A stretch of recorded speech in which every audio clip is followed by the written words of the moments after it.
Bonjour à tous, on se retrouve sur la chaîne YouTube de SOSAV pour un nouveau tutoriel. Aujourd'hui, nous allons voir comment remplacer le connecteur de charge du Samsung Galaxy A54 5G qui vous demandera 20 minutes de votre temps et une difficulté de 2 sur 5. Mais avant, avec le code guide vidéo, vous aurez moins 10% sur votre panier lors du passage de votre commande sur notre site. Avant de commencer, nous allons procéder à l'extinction du téléphone. Une fois celui-ci éteint, nous allons pouvoir retirer le tiroir SIM à l'aide de l'outil SIM. Retournez votre téléphone afin de venir décoller la vitre arrière. Pour cela, nous allons chauffer légèrement durant 20 à 30 secondes tout le contour de la vitre arrière afin de ramollir le sticker qui la maintient en place. Munissez-vous de la ventouse que vous appliquerez sur le bas de la vitre arrière, puis à l'aide du levier, puis à l'aide du médiateur en métal troué, créez un point d'insertion. Une fois la vitre légèrement soulevée, insérez les médiateurs en plastique à la place de celui en métal. Puis faites le tour du téléphone afin de décoller la vitre arrière complètement du châssis. Voilà, n'hésitez pas, si jamais vous rencontrez des points durs, vous pouvez rechauffer légèrement la partie qui vous pose problème. Une fois la vitre arrière décollée, nous allons pouvoir la retirer du téléphone. Pour cela, vous pouvez la basculer d'un côté ou de l'autre. Il n'y a pas de nappe sur ce modèle. Nous allons à présent déconnecter la batterie. Pour accéder à la nappe de la batterie, nous allons dévisser les 9 vis cruciformes qui maintiennent le cache en place. Puis à l'aide du levier en nylon, vous pouvez retirer le cache de protection. Et pour finir, nous allons pouvoir déconnecter la nappe de la batterie. Maintenant que la batterie est déconnectée, nous allons pouvoir dévisser les 7 vis cruciformes qui maintiennent en place le haut-parleur externe dans le châssis.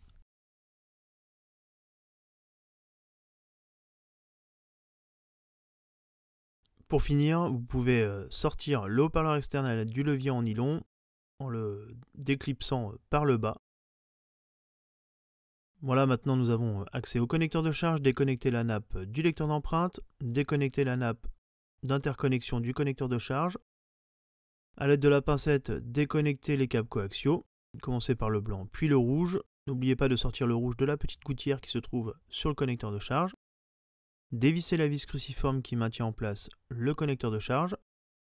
N'oubliez pas aussi de déconnecter la nappe de l'écran et surtout de retirer la nappe de l'écran qui est collée sur le connecteur de charge. Chauffez légèrement cette nappe, puis décollez-la à l'aide de la pincette en métal. Une fois la nappe décollée du dock, nous allons pouvoir l'extraire à l'aide du levier en nylon. Avant d'installer le nouveau connecteur de charge, n'hésitez pas à vous abonner et à activer les notifications pour ne manquer aucune de nos vidéos. Pour installer le nouveau connecteur de charge, faites-le glisser par le bas en dégageant bien les câbles coaxiaux et la nappe du lecteur d'empreinte pour ne pas les pincer. Une fois celui-ci en place, connectez la nappe du lecteur d'empreinte, remettez la nappe de l'écran sur le haut du connecteur de charge et connectez la nappe d'interconnexion sur la nappe de l'écran et le connecteur de charge. Revissez la vis cruciforme. A l'aide de la pincette, nous allons pouvoir reconnecter les câbles coaxiaux, commencer par le rouge. Remettez-le sur le petit interstice qui se trouve sur le dock. Reconnectez le câble blanc. Et n'oubliez pas de les remettre dans la gouttière qui se trouve sur la droite du châssis. Une fois en place, nous allons pouvoir réinstaller le haut-parleur externe par-dessus le tout. Et revisser les 7 vis cruciformes qu'ils maintiennent en place dans le téléphone. Puis reconnecter la batterie sur la carte mère. Nous allons à présent installer le cache de la carte mère. Une fois en place, nous allons pouvoir revisser les 9 vis cruciformes qu'ils maintiennent en place au-dessus. Nous allons faire un test avant de refermer le téléphone pour voir si celui-ci s'allume bien et si tout fonctionne bien. Si tout est OK, il ne vous restera plus qu'à l'éteindre avant de continuer la réparation. Pour la vitre arrière, n'hésitez pas à nettoyer celle-ci de tout résidu de colle ou de sticker avant de venir l'appliquer sur le téléphone. Faites de même pour le châssis si jamais ce n'est pas un bloc écran neuf.